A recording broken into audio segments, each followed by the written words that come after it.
I'm not sure that it's going to happen, but Jacob Zuma, in his lengthy peroration on the steps of the Electoral Court earlier today, suggested that as a show of displeasure for the way that the IEC, in collaboration with White Malopity Capital and the ANC and other political parties, stole the election, so obviously won by Mkhonto Sizwe, that as a show of displeasure they were going to boycott the opening sitting, which we imagine might be on the 17th or very close to the 17th.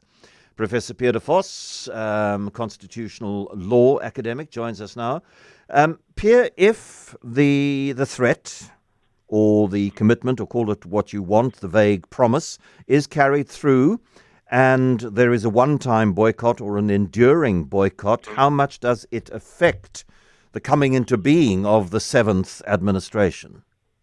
It doesn't affect it in any way, except that there will be fewer people in the National Assembly who could vote for a candidate for president if there is a vote.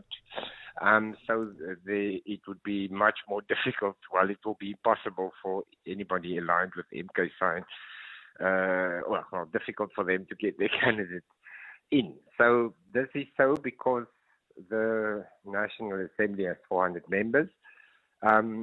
When the president is elected, it is not the number of people, the members of the National Assembly, but the votes of the people who are present there that will decide the election of the president. And of course, once the president is elected, he will formally form the government.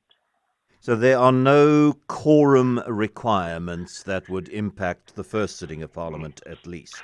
Well, the interesting thing is the National Assembly, says the Constitution, requires a quorum of at least half of its members, so 200, to be present when they pass legislation.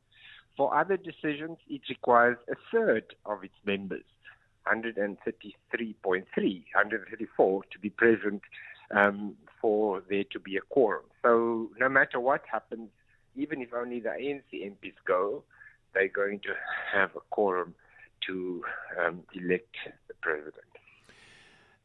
So if it is true that the MK members don't go, I mean, it really is simply a case of cutting off their nose to spite their face.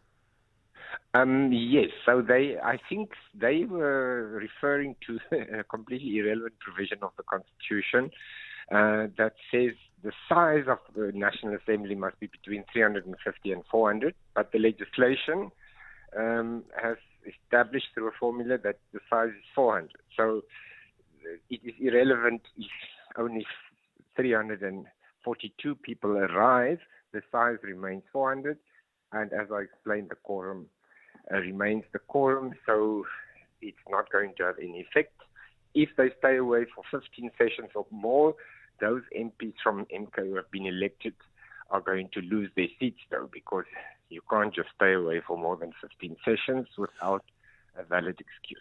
Okay, so it's 15 sessions, and that means any kind of National Assembly gathering, so not portfolio committee work, but if there is, for whatever reason, a sitting of the National Assembly, whether it's a hybrid sitting or a full physical sitting or a purely digital sitting, and they're not present for 5 consecutive ones, then their seats, the 57, get divided up according to the proportion that the political parties represented in Parliament achieved in the election. I'm not so sure about exactly what counts as a sitting, but as far as I know, their seats cannot just be divided up between the other parties. It is currently the legislation provides for this to happen if the party stops, it ceases to exist, or if it is dissolved, then the seats that party won will be proportionally distributed to the other political parties, not if they boycott. Although, as far as I can check, if they miss those 15 sessions, they won't have been sworn in yet, because you've got to be there to be sworn in. So then what happens if they miss 15 sessions, however a session we find out is technically defined? Yes. So what happens then is the list of the MK party list. If one of its members stops being a member because for whatever reason, the next person on the list will then be allocated a seat.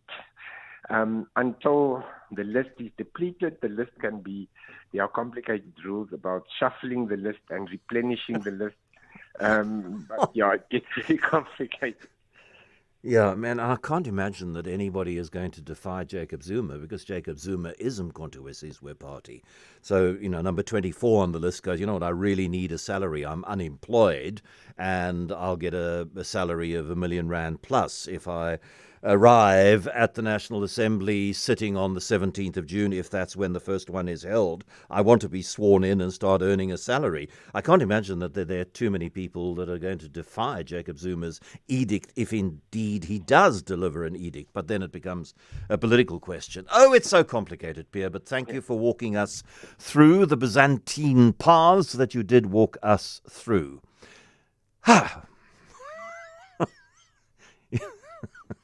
Hey, George, it's laugh, it's cry, it's scream. I'd prefer to laugh.